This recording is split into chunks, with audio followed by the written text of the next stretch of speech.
जरा सोचिए, ताजी चुनिंदा आलू का एक बाल्टी भर ढेर जो लगभग बिना किसी मेहनत के उगाया गया हो। किसी भी बागबान का ये सपना ही तो लगता है ना?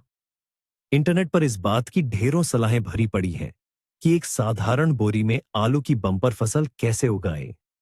लोग कहते हैं कि ये तरीका आसान, साफ सुथरा और बेहद असरदार है। लेकिन असल में ज्यादा असरदार क्या है? हमारी दादी नानी की पीढ़ियों से आजमाई हुई पुरानी और भरोसेमंद क्यारी, या बोरियों में आलू उगाने का ये नया तरीका? आज हम करेंगे असली अफसल का मुकाबला। हमने बराबर मात्रा में आलू क्यारी और बोरी दोनों में लगाए हैं, उनकी एक समान परिस्थितियों में देखभाल की है, और अब हम नतीजे बताने के लिए तैयार हैं। नतीजा, यकीन मानिए, आपको हैरान कर देगा। आइए समझते हैं कि बोरियों में आलू उगाने का यह विचार आखिर आया कहां से। बोरियों में आलू उगाना शहरी बागबानी और उन लोगों के लिए एक असली हिट बन गया है जिनके पास अपनी जमीन पर जगह कम है। फायदे तो साफ है, जमीन खोदने की जरूरत नहीं, खरपतवार कम होते हैं, और आलू बटोरना आसान व तेज होने का वादा करता है। दूसरी ओर है हमारी पारंपरिक क्यारी। इसमें भरोसा है, ये अनुमान लगाने लायक है, और साफ कहे तो ये सदियों पुरानी परंपरा है। ये वो तरीका है जो हमेशा काम करता है, लेकिन इसके लिए ज्यादा जगह और शारीरिक मेहनत की जरूरत होती है।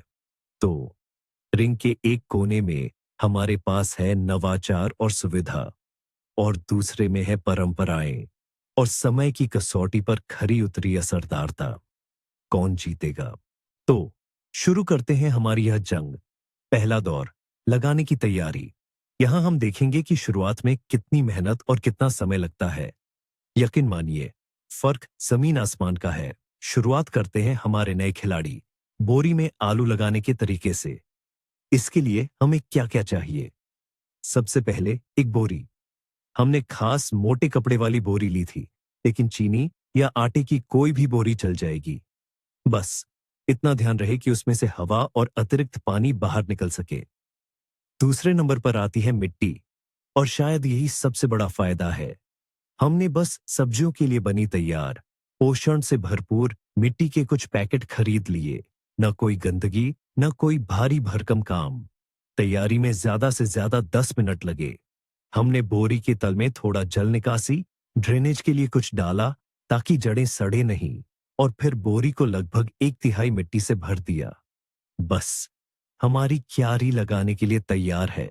न पसीना बहाना पड़ा, न कमर दर्द हुई। अब बात करते हैं बागानों के अनुभवी खिलाड़ी, पारंपरिक क्यारी की। और यहीं से असली मेहनत शुरू होती है। सबसे पहले आपको धूप वाली जगह चुननी होगी, फिर फावड़ा या कुदाल उठानी होगी। हमें जमीन के तय किए गए हिस्से को खोदने में काफी मेहनत करनी पड़ी। मिट्टी के सभी ढेले तोड़ने पड़े और खरपतवारों की जड़ें भी हटानी पड़ी। इसमें करीब 1 घंटा पूरा शारीरिक श्रम लगा। लेकिन बात यहीं खत्म नहीं होती।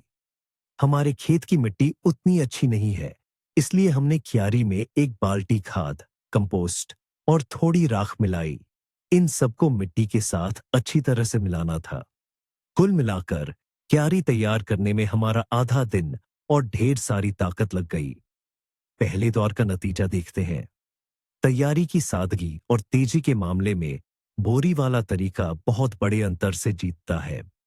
यह उन लोगों के लिए बेहतरीन विकल्प है जो भारी भरकम खुदाई का काम करना नहीं चाहते या नहीं कर सकते।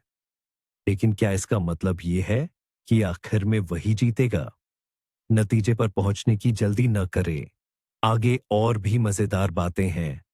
आइए अब दूसरे दौर की बात करते हैं। पौधों की बढ़ती के दौरान देखभाल। रोपण के लिए जगह तैयार करना तो बस शुरुआत है। भविष्य की फसल की असली देखभाल तब शुरू होती है जब जमीन से पहले अंकुर निकलते हैं, और यहां भी हमारे तरीकों ने खुद को बिल्कुल अलग तरीके से साबित किया। चलिए अब हमारे बोरे की तरफ देखते हैं। यह देखभाल की मुख्य विशेषता सिंचाई है, सीमित आयतन में और एक ऐसे बोरे में जो अच्छी तरह हवादार है। मिट्टी खुली जमीन की तुलना में बहुत तेजी से सूखती है। गर्म धूप वाले दिनों में हमें बोरे में लगे आलूओं को लगभग रोजाना पानी देना पड़ता था। यह याद रखना जरूरी है, वरना पौधे बस सूख जाएंगे। लेकिन प्रक्रिया खुद में बहुत आसान है। बस 1 हज़ारे से पानी डालो और काम हो गया। दूसरी महत्वपूर्ण क्रिया है मिट्टी चढ़ाना, अर्थिंग अप। और यहां बोरा फिर से अपनी सुविधा दिखाता है। जैसे जैसे तने बढ़ते गए, हमने बोरे में बस ताजी पोषक मिट्टी डालते गए। किसी कुदाली या गुड़ाई की जरूरत नहीं। बस मिट्टी का पैकेट लो और तब तक भरते रहो जब तक बोरा करीब करीब ऊपर तक न भर जाए। ये पूरे तने के साथ नए कंद, ट्यूबर्स बनने को बढ़ावा देता है। और हमारी पारंपरिक क्यारी का क्या? यहाँ सिंचाई के साथ सब कुछ थोड़ा आसान है। जमीन नमी को ज्यादा देर तक बनाए रखती है, इसलिए कम बार पानी देना पड़ता था। लगभग हर कुछ दिनों में एक बार, लेकिन भरपूर मात्रा में। लेकिन मिट्टी चढ़ाना, ये तो पूरी तरह से बागवानी की कसरत है। ध्यान से कुदाली से मिट्टी को पौधों के आधार की तरफ इकट्ठा करना पड़ता है, कोशिश करते हुए कि जड़ों और तनों को नुकसान न पहुंचे। यह काम मौसम में कई बार करना पड़ता है। और हाँ, खरपतवार को मत भूलिएगा। क्यारी में वे हैरत अंगेज नियमितता के साथ उभरते हैं और उन्हें लगातार निकालना पड़ता है ताकि वे आलूओं से पोषक तत्व न छीन सके। तो दूसरे दौर के नतीजे में फिर से बराबरी है, लेकिन सुविधा के पक्ष में थोड़ी सी बढ़त के साथ। बोरे को ज्यादा बार पानी देना पड़ता है, लेकिन कुल मिलाकर इसकी देखभाल बहुत आसान और साफ सुथरी है। क्यारी को नमी पर कम ध्यान की जरूरत होती है, लेकिन मिट्टी चढ़ाने और खरपतवार निकालने में ज्यादा शारीरिक श्रम लगता है। लेकिन ये सब तो बस मुख्य बात की प्रस्तावना है। आगे है फसल की कटाई। और ये रहा सच सामने आने का पल। हमारी इस लड़ाई का सबसे रोमांचक, सबसे शानदार दौर, तीसरा दौर, फसल कटाई। यही हमें पता चलेगा कि हमारी सारी मेहनत रंग लाई या नहीं, और असली नतीजा सामने आएगा। शुरुआत करते हैं अपनी सुविधा के बादशाह, बोरी वाले आलू से।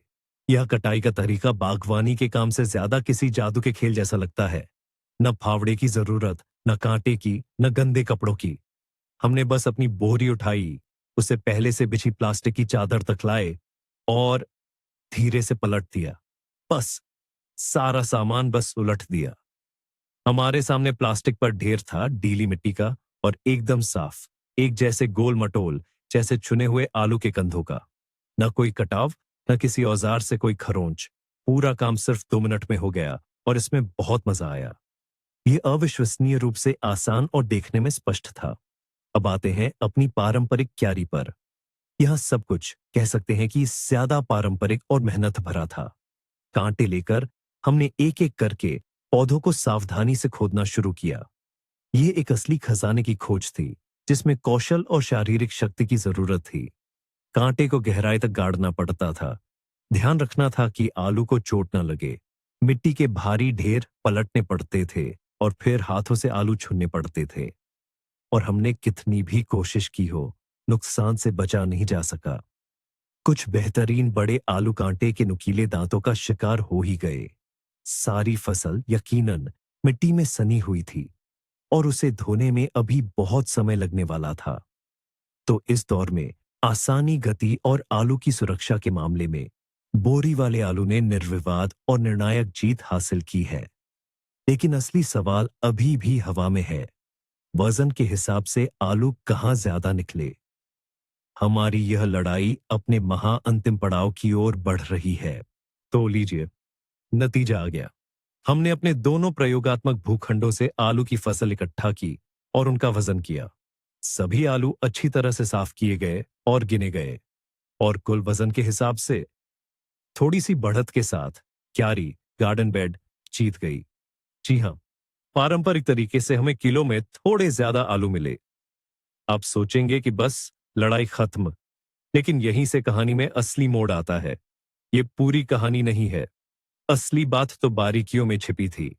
बोरी से निकले आलू बिल्कुल साफ, चिकने और लगभग एक ही आकार के थे। हमने बस उन्हें बोरी से निकाला और वे इस्तेमाल के लिए तैयार थे। एक भी आलू खराब नहीं हुआ था, न ही फावड़े या कुदाल से कोई कट लगा था। फसल इकट्ठा करने में सचमुच 2 मिनट लगे, जबकि क्यारी में, अफसोस, खुदाई करते समय हमने कुछ बढ़िया आलू कुदाल से खराब कर दिए। इसके अलावा क्यारी से निकले आलू में कुछ छोटे छोटे कीड़े, जैसे तार कीट भी मिले। बोरी में मिट्टी अलग होने के कारण कोई भी कीट बिल्कुल नहीं था। यानी फसल की गुणवत्ता, उसकी सफाई और आलू के सही सलामत होने के मामले में बोरी पूरी तरह से विजेता साबित हुई। तो आलू की इस लड़ाई में कौन जीता? जवाब इतना सीधा नहीं है। अगर आपका मुख्य लक्ष्य प्रति वर्ग मीटर ज्यादा से ज्यादा आलू पाना है और आपको शारीरिक मेहनत और कीटों से लड़ना परेशान नहीं करता, तो पारंपरिक क्यारी ही आपके लिए सही चुनाव है।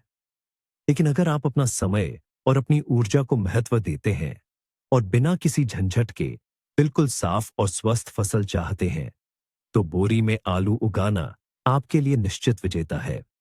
यह शुरुआती लोगों के लिए और उन लोगों के लिए बेहतरीन तरीका है जो ताजा आलू तो चाहते हैं, लेकिन कमर दर्द नहीं। इस आलू के मुकाबले को अंत तक देखने के लिए आपका धन्यवाद। अगर आपको हमारी यह पड़ताल पसंद आई और आपने कुछ नया सीखा, तो हमारे चैनल को लाइक और सब्सक्राइब करके हमारा समर्थन करें। हमें बहुत खुशी होगी। और अब आपसे एक सवाल, आप आलू उगाने का कौन सा तरीका इस्तेमाल करते हैं और आपको क्या परिणाम मिलते हैं?